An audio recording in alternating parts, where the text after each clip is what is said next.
全依仗老祖宗支撑，我代表轩辕一族谢过老祖。你女儿就是谢礼。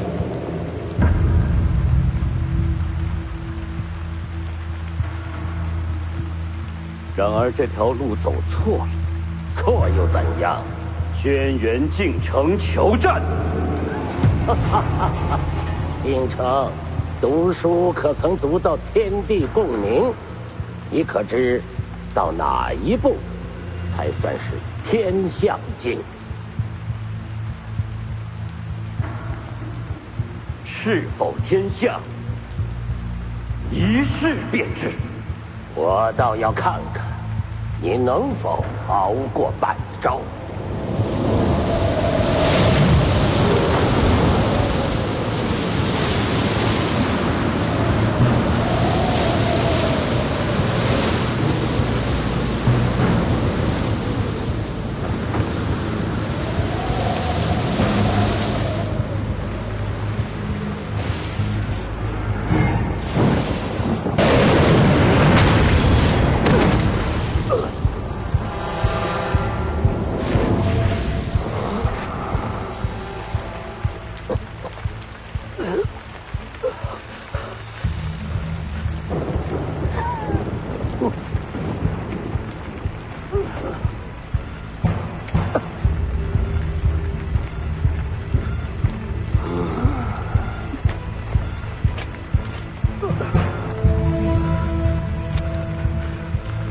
这就是你的极限了吧？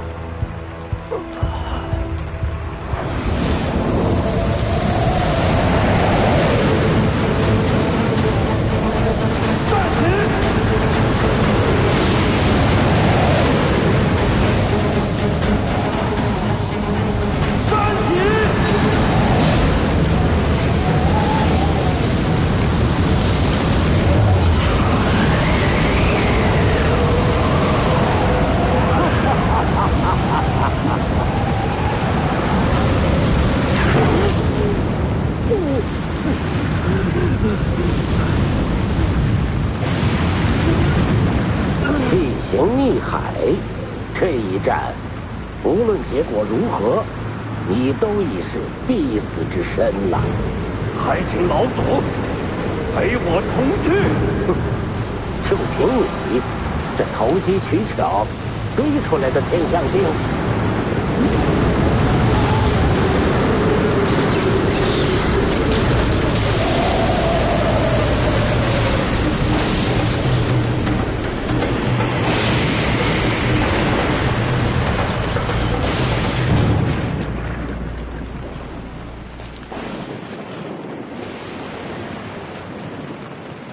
这怎么变3道了？快有结果了！生死胜败就在眼前了。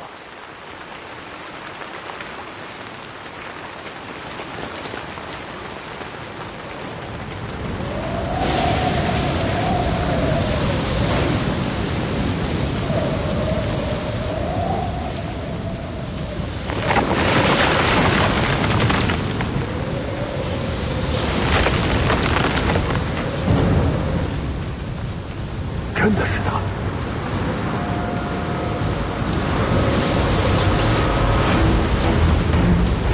这是要停了！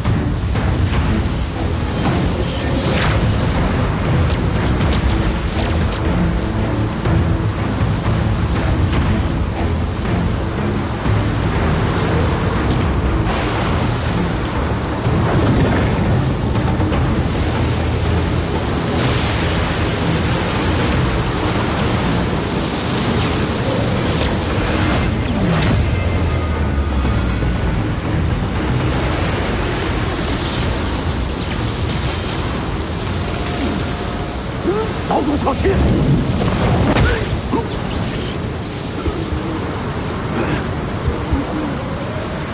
成了！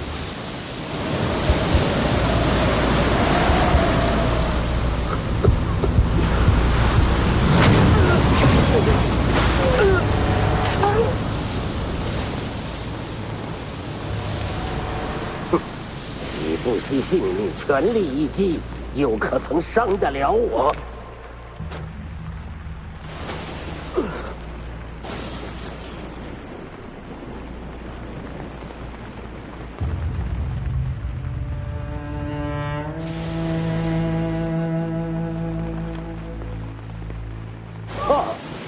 你也来了，正好。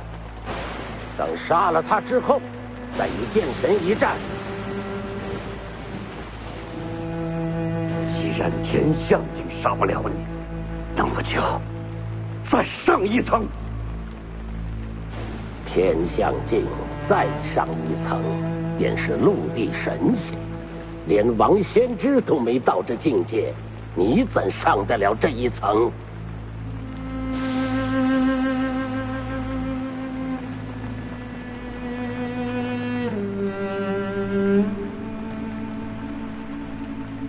老祖，可曾听说过昙花？初开便败，刹那芳华。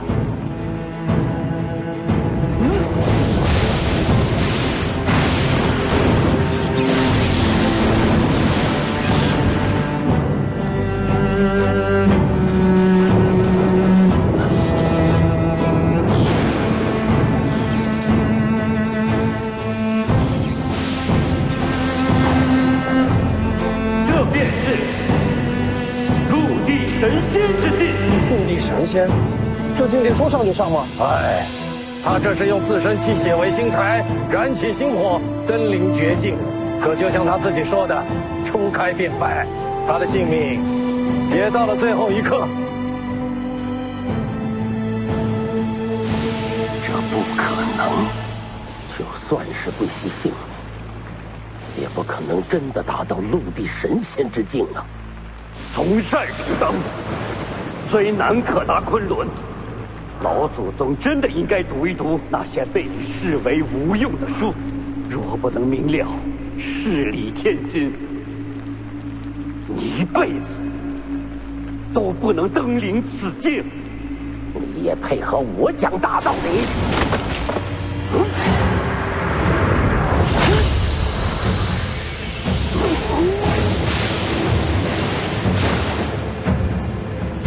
老祖还有什么遗言留给惠山？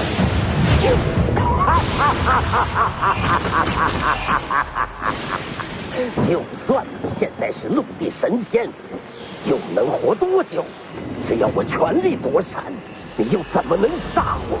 到头来，还是我亲眼看着你不甘而亡。打不过就躲，这也太不要脸了吧！真是知进退。要是换做您呢？用剑之人，只进不退。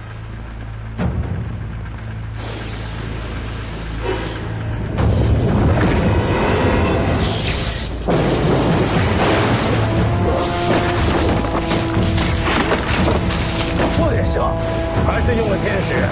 若真是陆地神仙，靠自身就能杀的，已经很了不起。你现在还能活多久啊？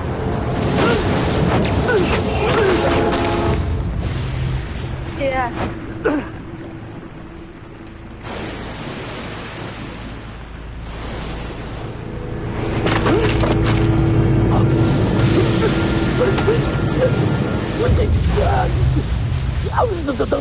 我可以让青风做家主，我可以发誓永远不碰的。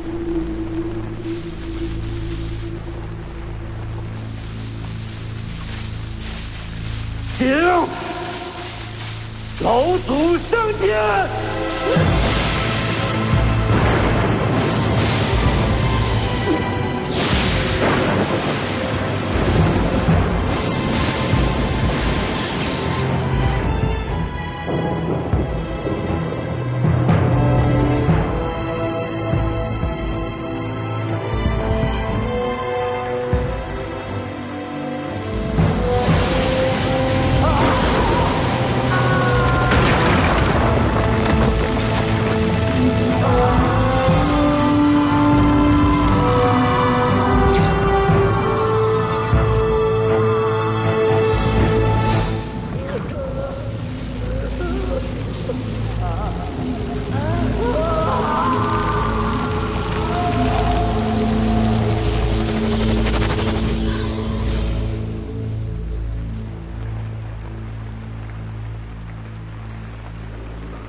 世子，这是徽山，不是北凉。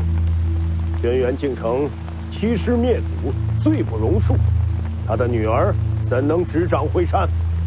就算撇开这不说，家族的诸般事宜，向来都是由我和老三共同打理，千头万绪，他如何接手？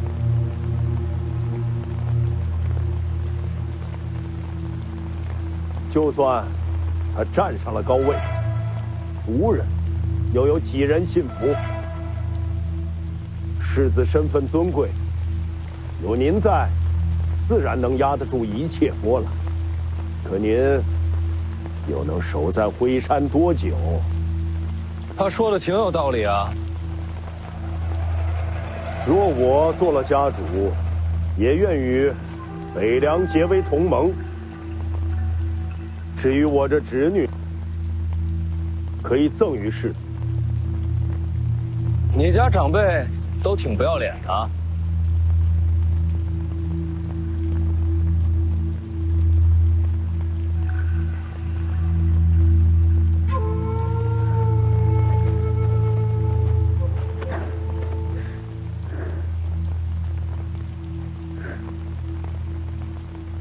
我二叔心性桀骜，如今轩辕大叛已死，我爹和三叔爷也离世，再也没人能压住他的野心。北凉与徽山相隔甚远，他一定会甩脱北凉控制，甚至会反身咬上一口。这样的盟友，你敢要吗？哼，你又能好到哪里去啊？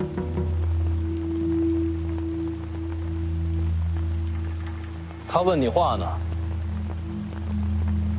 哎呀，这话不好回答呀。怎么说？这丫头要是说忠于北凉，轩辕家会不满；要说一心为家族，那徐凤年干嘛帮他？那不是选什么都错。殿下也该想想，有朝一日，陆国和徐凤年，你们会怎么选？齐赵叔叔，话音音，别人听不见。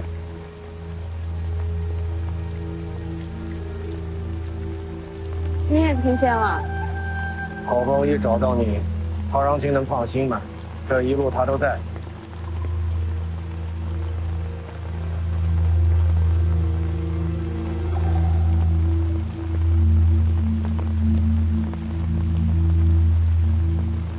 我轩辕清风发誓，若我执掌轩辕，必定竭尽所能，振兴家族，让轩辕家屹立不摇。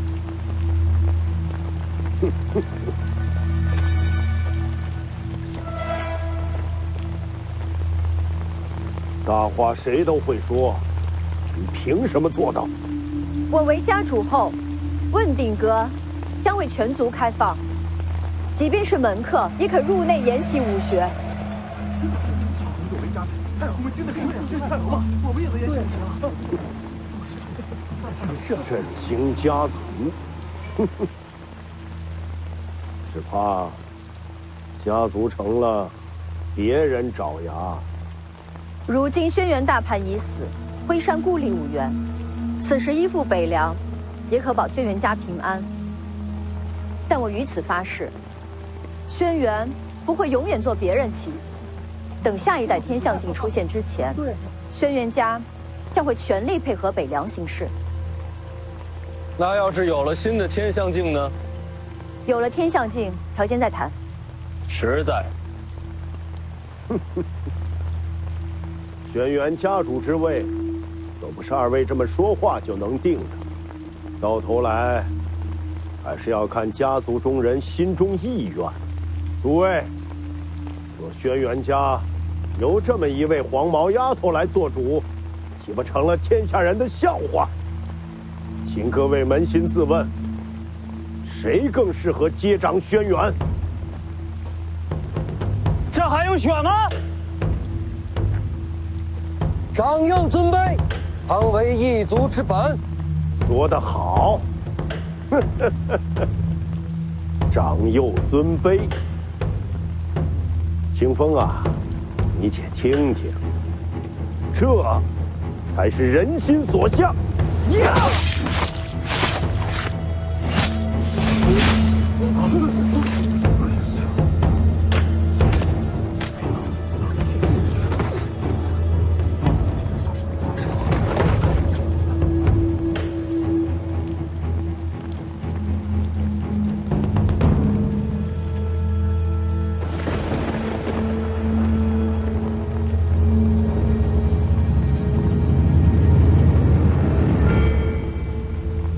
是说长幼尊卑，大公子才是嫡子长孙，大小姐名正言顺，正该是轩辕之主。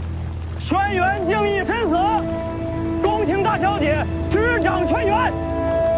恭请大小姐执掌轩辕，恭请大小姐执掌轩辕。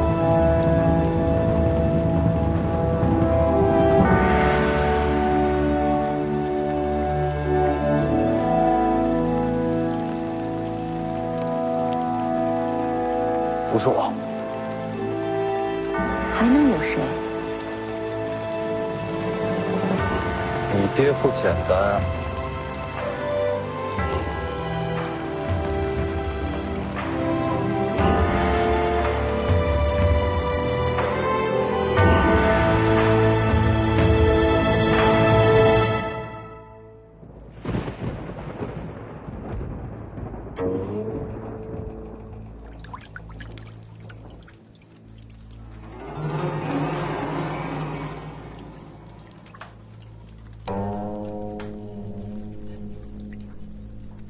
雨停了。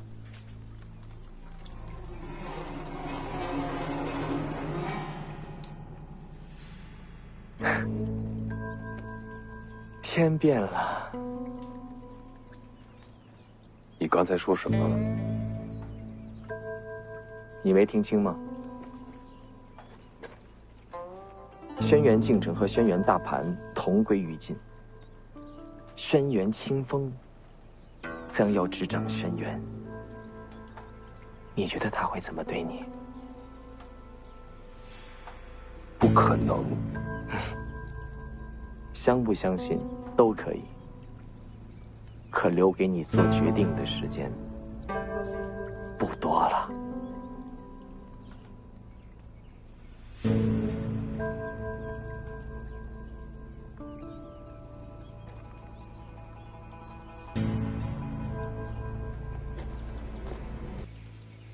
相信吗？为什么来通知我？帮你啊。为什么帮我？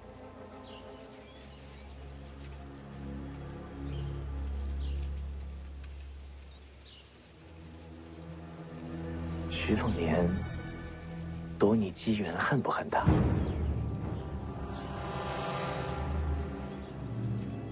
不如一起杀他。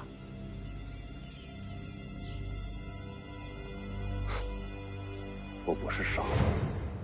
嘿，你想要绝学，我能给你；你想要前程，我也能给你。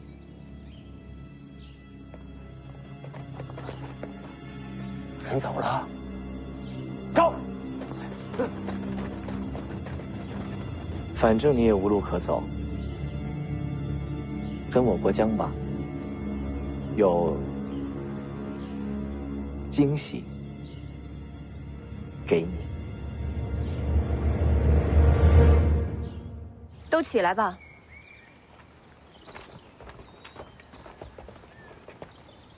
我说话算话。从今后，轩辕族人皆可进问鼎阁研习武学。门客凡有功绩者，亦可入内。这下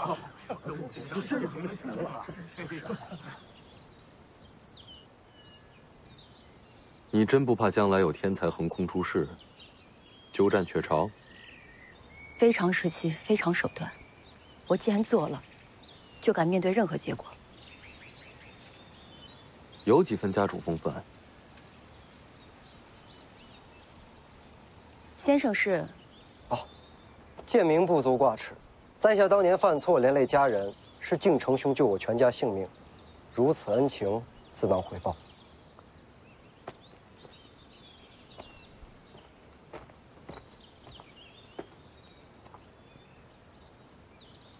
我爹给我的。是。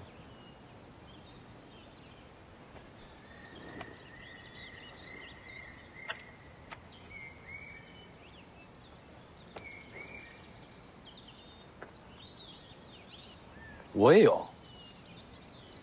敬城兄说，轩辕大盘死后，若世子雪中送炭，这锦囊便交于世子。神机妙算啊！你不打开？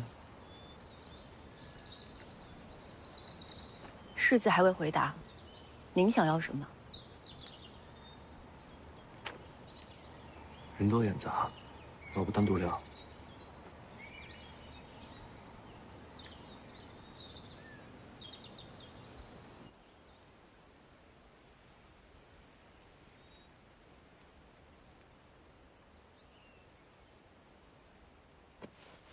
小姑娘，赏花呀？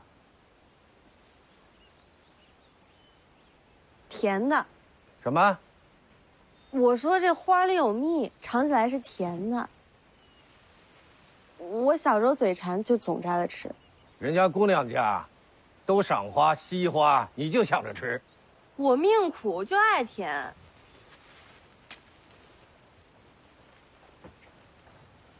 是甜。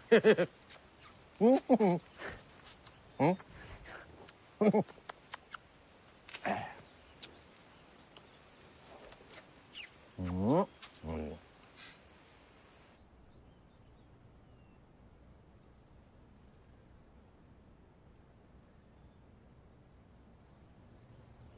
我爹最爱读书，这是他常坐的位子。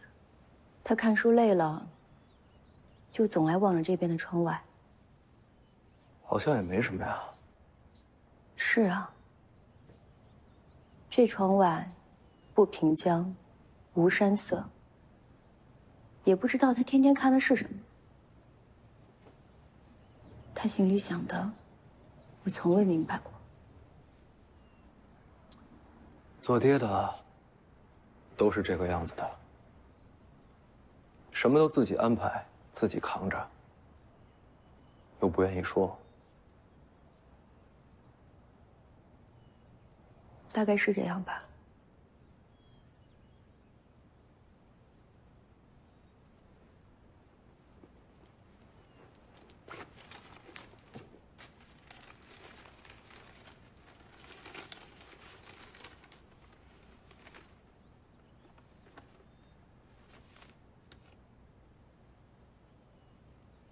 写的什么？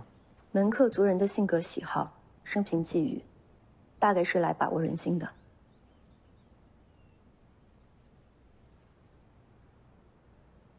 大概准备了很久。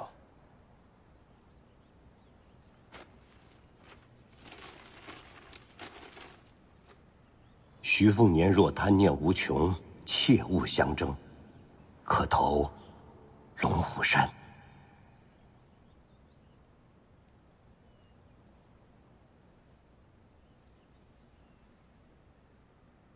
从此清明，你娘若不愿上坟，不必勉强。不能相濡以沫，便江湖相望，衣食姓氏。打你出生，爹在桂花树下埋下一坛酒，1年1坛，至此23坛矣。私下取名女儿红，可好？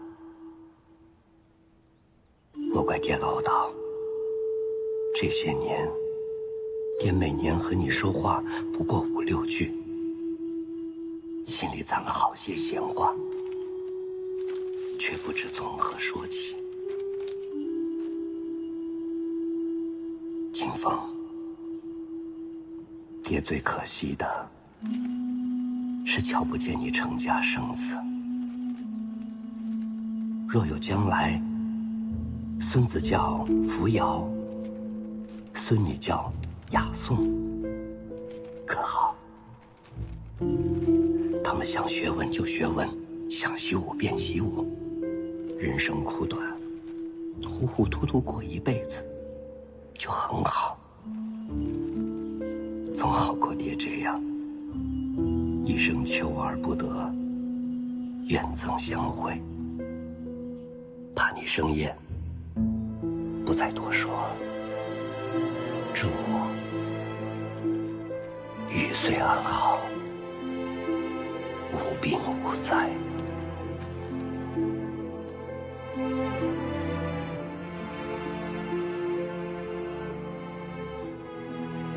我明白了。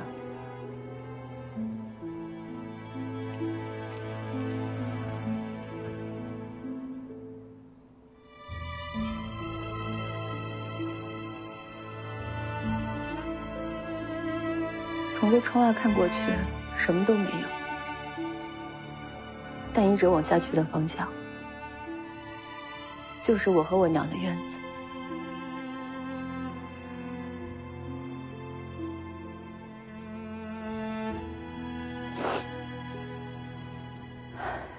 给世子留的什么？你这个爹呀！辉山没落，世子若想取而代之，只求留小女一条性命。轩辕大盘府内奇珍秘籍，尽献世子。大雪屏上便是轩辕大盘的住处，世子可自便。我不要辉山财宝，也不要轩辕绝学。那就是要我。门外青鸟，论相貌不输于你，武艺远在你之上。虽然话不多，但是知情识趣，才智双绝。像这样的丫鬟，小爷我府上还有6、7个，我要你干嘛？那请问世子，究竟想从轩辕家得到什么？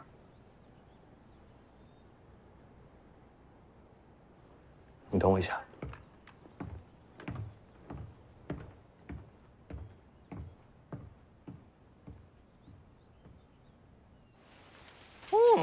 真甜。多吃点。请。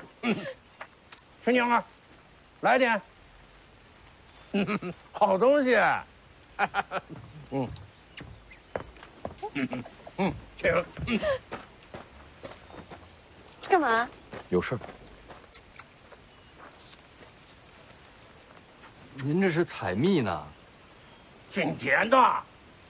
前辈，您好歹是个剑神，别什么东西都往嘴里塞。来点吧。哎，来点吧。别客气，来点。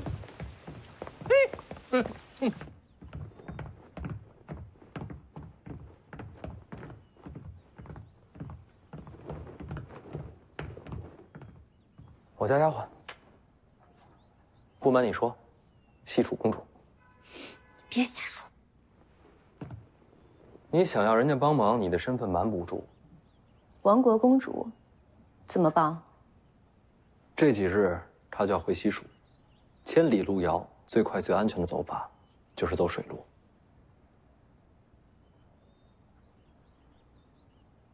把她安全送到，就是要你帮的第一个忙。我自己能走。曹长青虽然武功高，但终究不会照顾人。有他们家的船，你路上安心些。官子无敌曹长青，世子这是敲打我呢。聪明人，不用兜售船。世子只伞镇辉山，就是为了身边人，够用心的。没办法，我家丫头还欠我钱，不能出事儿。谁欠你钱了？这么多年吃喝不花钱吗？那你列个明细，我有钱还你。得算利息。不管你怎么算，我都认。北凉世子，西楚公主，这谁能想到？想到什么？没什么。世子何时用船？开口便是。等我下了龙虎山，就该走了。你还要登龙虎山？你是嫌自己命太长了吗？真要杀，我绕着走也要杀的。那就一言为定。世子还有什么要求？确实还有一件事儿，也要轩辕家帮忙，也是用船。又送人？不，这次是接人。哪位？不止一人，不止一处，会比较麻烦。天下水陆皆有轩辕，不管接谁，世子尽管开口。时机到了才能告知。怕我泄密？我准备的事儿，谋划太久，牵涉太广，只能放在这里。不到最后关头，谁也不会告诉我。就送到这儿吧，我们自己下山。真就这么走了？不然呢？留着吃饭吗？轩辕大盘收藏了不少奇珍异宝、武学秘籍。他的东西我不想碰，怕脏了手。这还有完没完？大老爷吩咐，若世子未入古牛将轩辕大盘宅院，这个锦囊就交付你。那我要是进去了呢？这我就不知道了。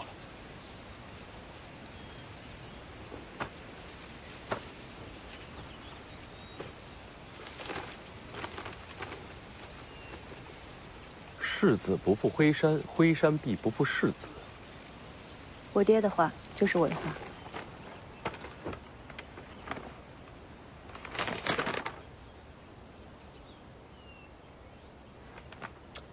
你爹这是要把他的武学心得传给我？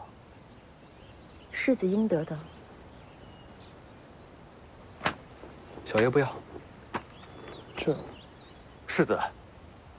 轩辕敬城最后登临陆地神仙之境，他这本心得堪称神物啊！我有我自己的路走，何必学别人？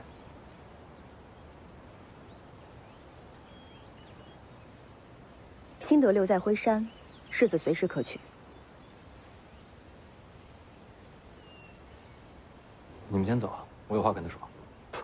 走了走了。你也回避一下。是。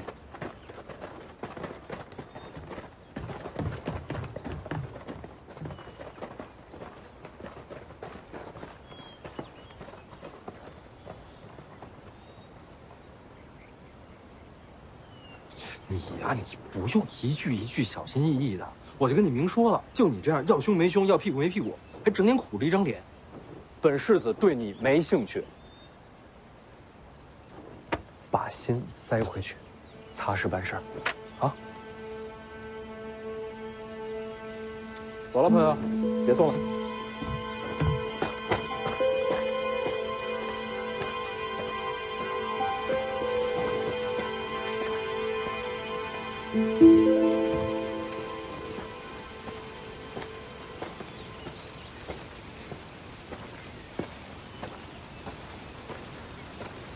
怎么了？问你个事儿。说。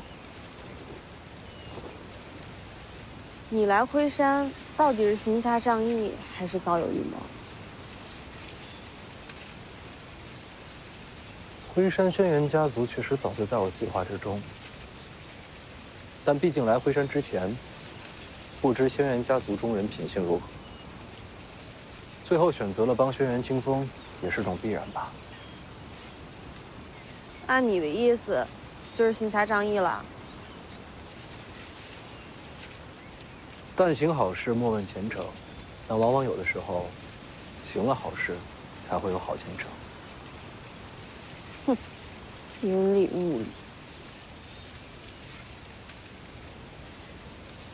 你借船还要干什么？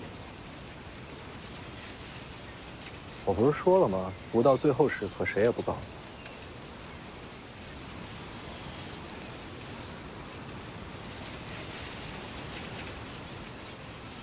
为了报仇。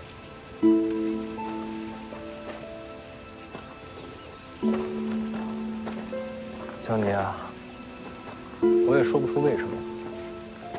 这次辉山之行见到的种种，让我心里多了一丝害怕。怕什么？怕徐骁。你别蒙我了，这全天下的人都怕徐骁，除了你。说你怕他，我才不信。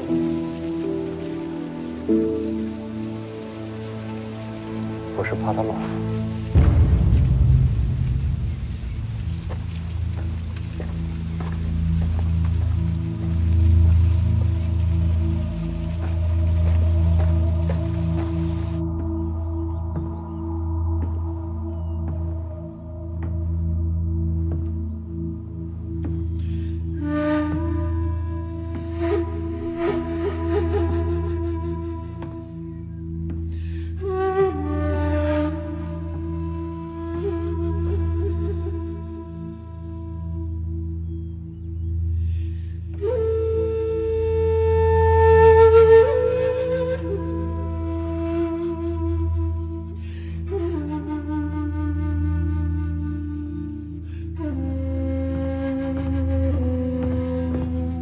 小姐，大老爷吩咐，徐凤年若不接新德，这锦囊交给大小姐。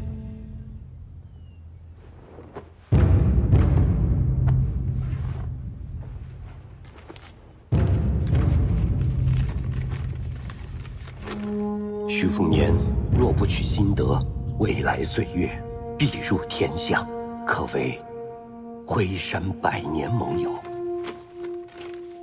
我爹究竟准备了多少锦囊？我这里只有这2枚。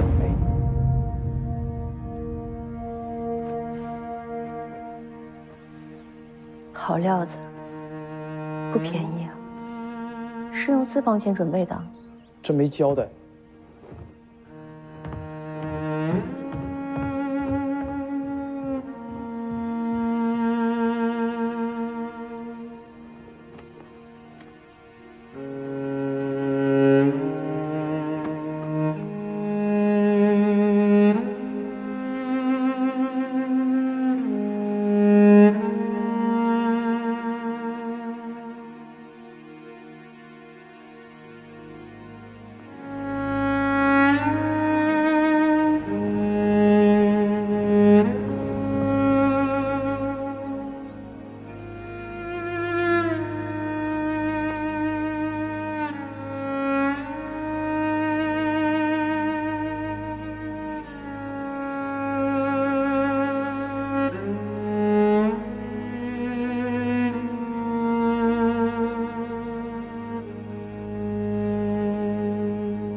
可惜了那本心得了，没拿就好。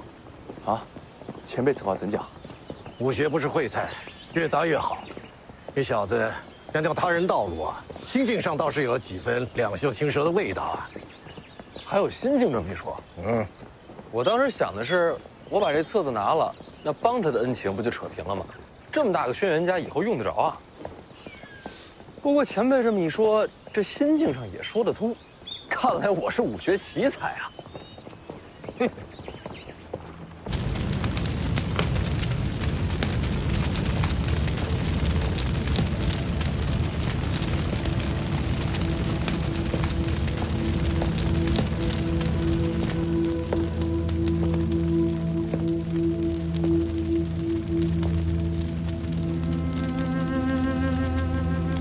爹已经，我知道。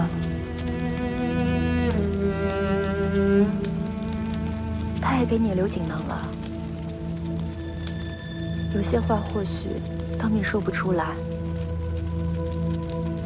要借这个说与你听。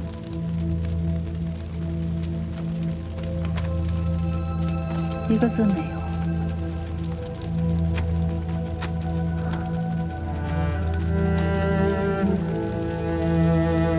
其实也是，早就没什么话可说了。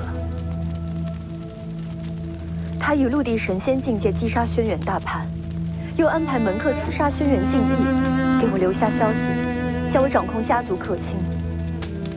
辉山一袭旧尘，重获新生，全是他一人谋划，最后还不是死了？难道您现在还觉得他窝囊？不觉得我们错怪他、误会他了吗？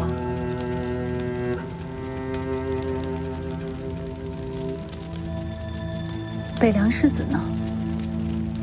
对你有什么打算？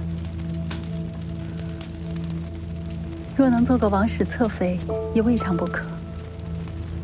辉山百年基业做嫁妆，也不委屈你。让娘失望了。世子可瞧不上辉山，也没打算要我。他现在不要，将来却未必。娘这是盼着把我卖出去。各取所需，还不是求人？人活一世，哪有不求人的？我想试试。不做王室侧妃，也不要紧。如今风雨飘摇，借北凉之势稳住辉山。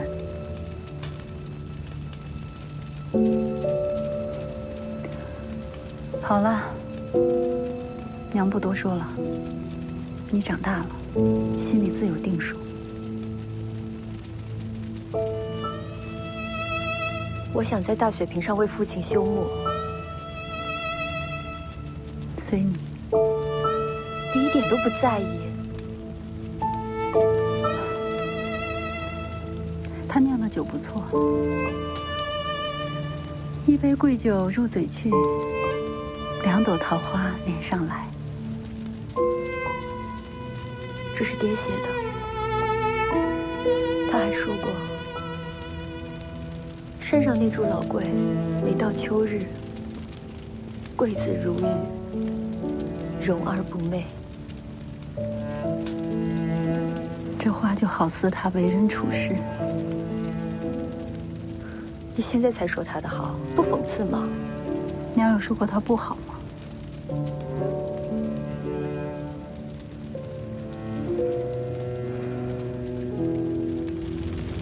爹为我们读书20年，终于读成了这世上最隐忍的陆地神仙。你放心，爹耗费心神留下这局面，我拼死也要让辉山不倒。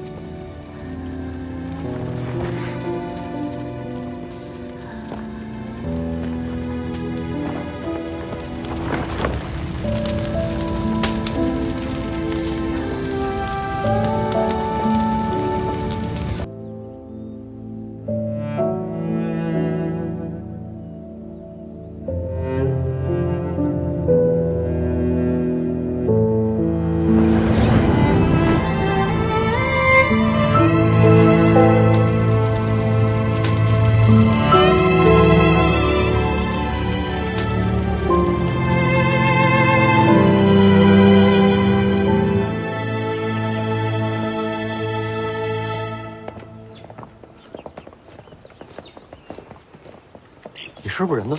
他被叫下山了，出事了。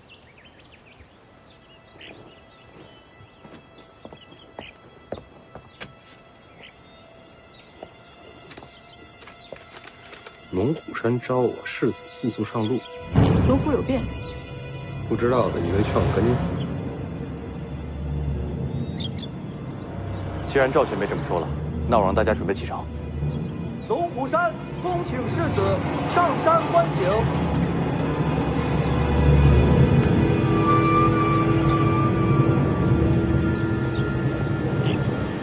不用管他，我们走。我能走，黄马怎么办？龙虎山天师府，天下第一门派，见识见识。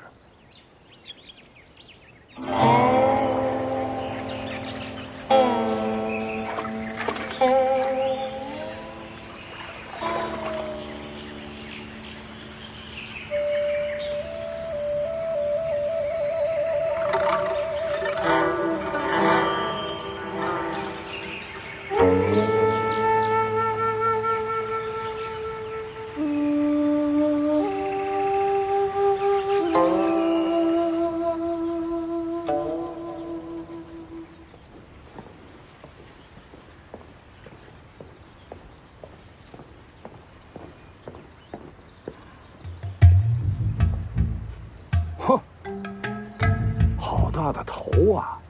哼！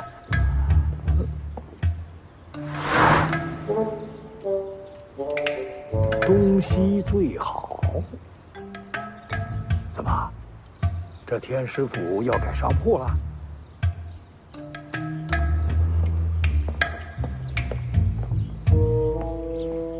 东西最好。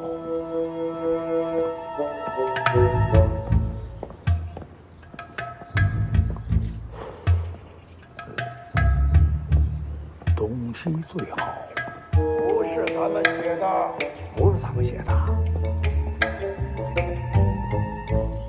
你们别跟着，我一个人上山。不行。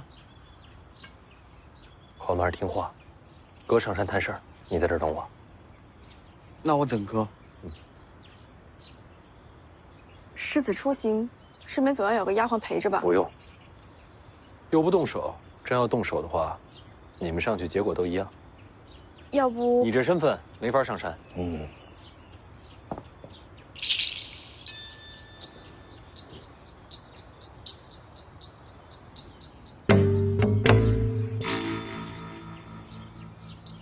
哎，有时候我真搞不明白，你们俩我到底是欠了谁的？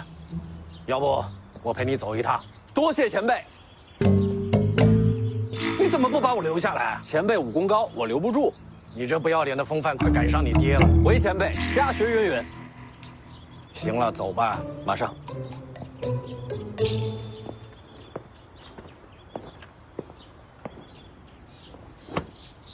你这一路算是走到终点了。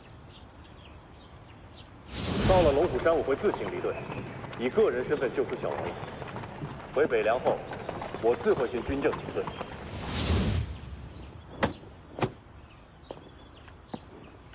上山。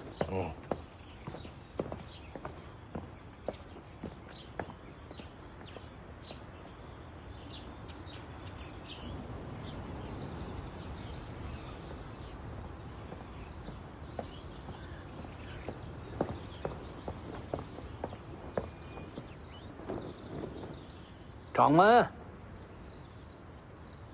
赵西团到了。你怎么不出门啊？闭个关！哎，你闭关啊，还让我上山来呀？哎，是我请您上山商量大事儿。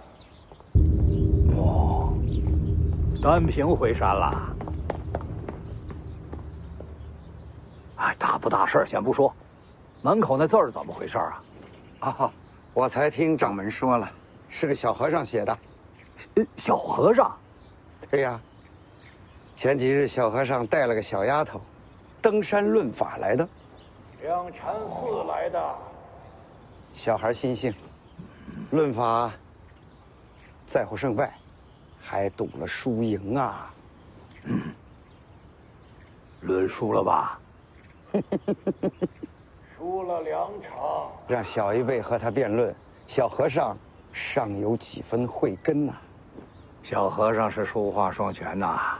哎，那为什么要写东西最好啊？东西是那小丫头的名字。哦。大脑袋呢？小和尚画自己，逗小丫头开心呐。有意思。那为什么不把它擦了呢？留着也好，让小一辈们有点羞耻心。哦，好了，论法之事暂且不提，咱们先商量正事。哎，我已多年不问事了，还特意把我召上山来，这该多大的事儿啊！也不算什么大事儿。哦，就是杀个皇子，再加个徐凤年。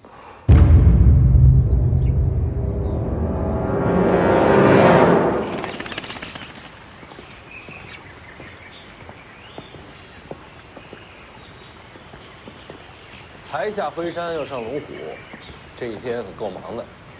前辈，这龙虎山不好上，更不好下。我先跟您交个底。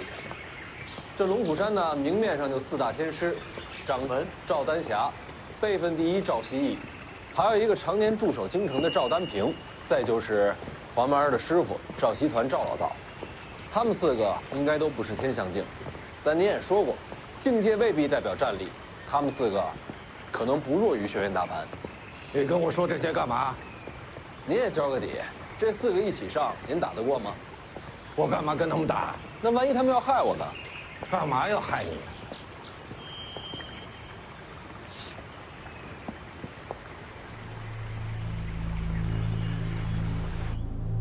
当然是为了天下平乱呀！平乱？可徐凤年一死，徐骁必然会马踏龙虎，北凉的铁骑谁抵得住啊？可以不用真死啊！什么叫不用真死啊？为了徐丰年一身大黄庭，将来徐骁身死，北凉必起内乱。哼！徐骁已经安然离京，正在返回北凉的路上。既然朝廷都不动手，我们龙虎山何必要趟这个浑水啊？此乃国运之政，怎能畏首畏尾？这话是谁说的？当朝宰辅张居禄。这件事关系到黎阳朝未来的国运，你们龙虎山既然承受朝堂的好处，那就该为国尽忠。这是借刀杀人。所以我说了，只废大黄庭，可以留性命。我们龙虎山不是他张居禄的门客。您有没有想过，徐凤年一身大黄庭，传自武当，他若接掌北凉，武当必将趁势而起。我们只要防患于未然呐，事成之后，可以将这一切推到张居禄的身上，让他来承受徐骁的怒火。哼，徐骁不是傻子，将来呀，这北凉必然成为我龙虎山的死敌。您可别忘了，这徐龙象可是您的徒弟呀！哎，别动我徒弟啊！当然不动他，非但不动，而且还要好好教他。徐骁只有2个儿子，徐凤年一死，接掌北凉的只能是徐龙象。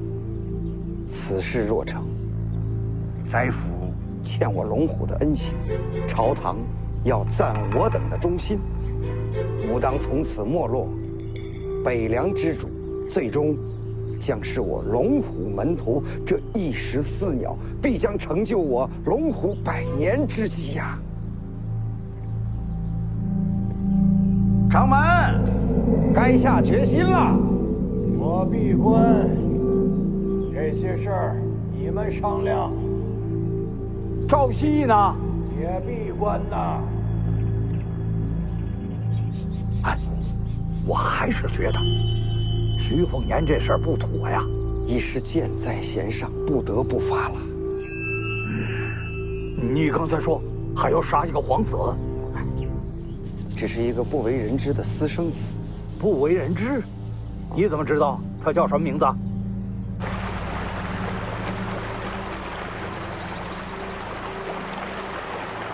你到底是谁呀？赵凯。当朝皇族姓什么？也姓赵啊。就凭这个姓氏，你说我能不能给你前程？再看这边，有前辈在，还缺什么绝世功法？你到底想让我做什么？杀徐凤年。不能杀。是，不能杀。不过，毁他大黄庭总可以吧？徐凤年身边护卫不少，我打不过。没有让你打，你只要把他引到这里，自然有前辈亲自动手。为什么是我？徐凤年刚下辉山，你就跟他说轩辕清风另有阴谋，他绝对有兴趣。毕竟，他知道你曾是轩辕门客，之后你只要把他骗到这里，即可。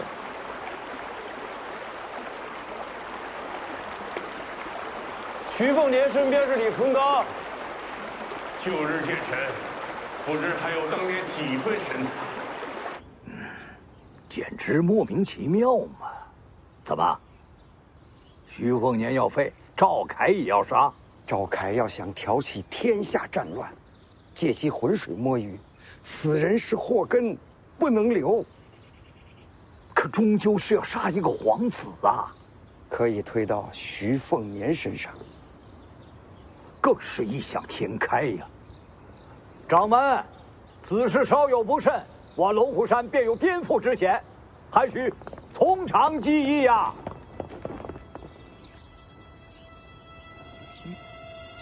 当断则断，别再计较了。徐凤年已经到了府门之外，我亲自动手。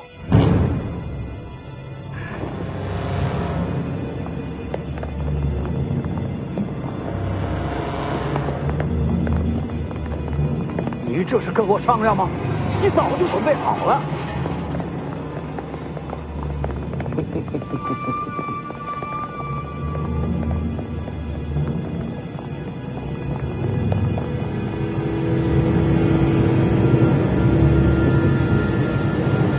都叫我青瓷学师，只记得我手中笔，却忘了我也提剑。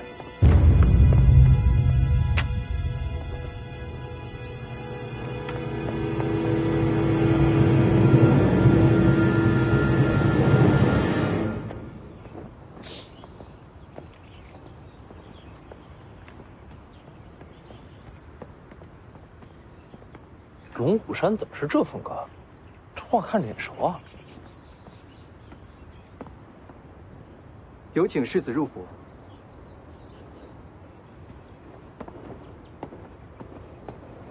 这气氛可不太对啊！前辈，4天时你不怕吧？怎么没让江离陪你上山？我带他来有什么用啊？曹长青虽未露面，却始终护在江离左右啊。你带江离上山，龙虎山若对你不利，江离不会袖手不管，那么曹长青也不得不出手。你那么聪明，这事应该看得明白吧？其实我不太聪明，这种事儿我也不想扯上江离。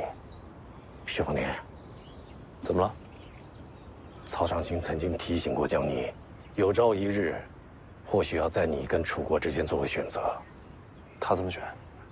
不到那一刻，怕是答不出啊。也是。那么你呢？江宁和北凉，你怎么选？我为何要选？北凉郑国江宁西行，终究要对上。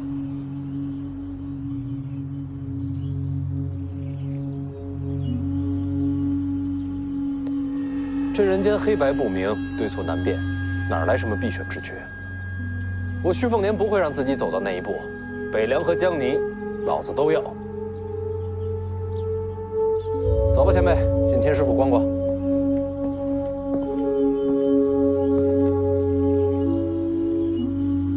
前辈，原来可以都要。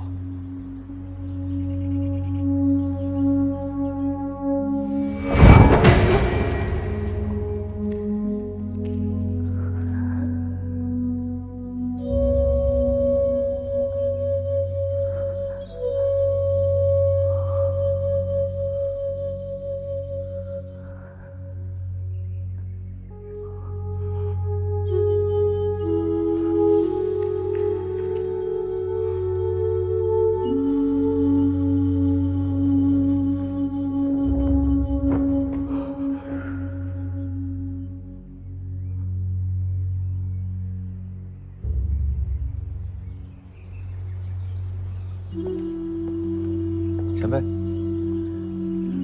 没事吧？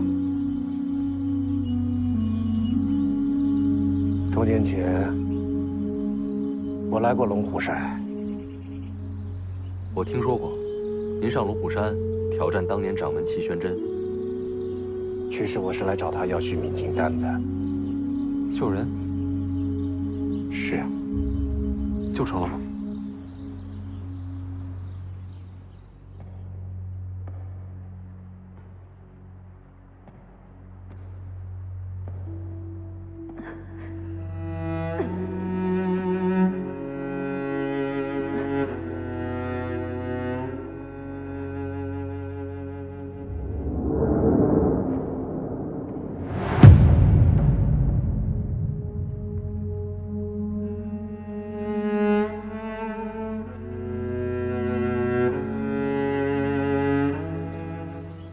还没见到齐玄真，人就已经死了。那人对你很重要吧？怎么死的？被我亲手杀死的。他死了之后，我还是去见了齐玄真。我逼得齐玄真与我论剑，仿佛4个人也没什么大不了的。当时只讲了武道剑理，并未动手，可我却剑心大乱，输得彻彻底底，甚至境界都跌出了天下。之后下山与人交手，断了手臂。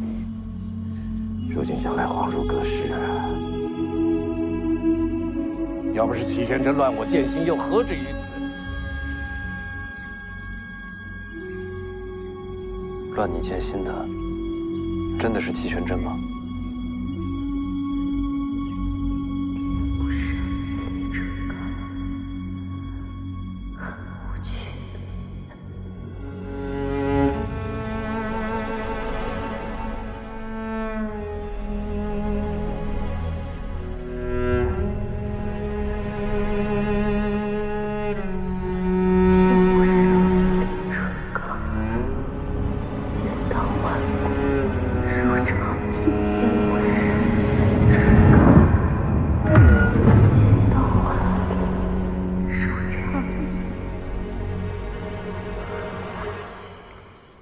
当时如果认识你，知道人可以无赖到全都要，大概会不一样吧。对你很重要的人，你为何要杀他？是他想杀我，却又收了手。她是我仇人之女，相遇之后却下不了手报仇，要么杀我，要么被我杀。她选择了后者，还挑了个好时机。怎样的时机？当时我的木马牛被王仙芝折断，她怕我坏了自信，选了这个时候与我交手，还死在我剑下。没听懂。当时他与我齐名，并列天下4大宗师。枪神王秀，福将红甲，叶红婷，凤都绿袍。是。他以为这样可以让我重燃斗志，是不是可笑？徐凤年，你跟江宁千万别走这么蠢的路。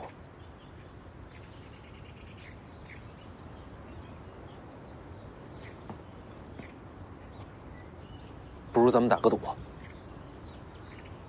不管命运使然也罢，天意弄人也罢，我徐凤年总要选自己想走的路。赌注是什么？好好活着，看我疯狂！混蛋小子，走吧，前辈，陪你故地重游，再逛一次天师府。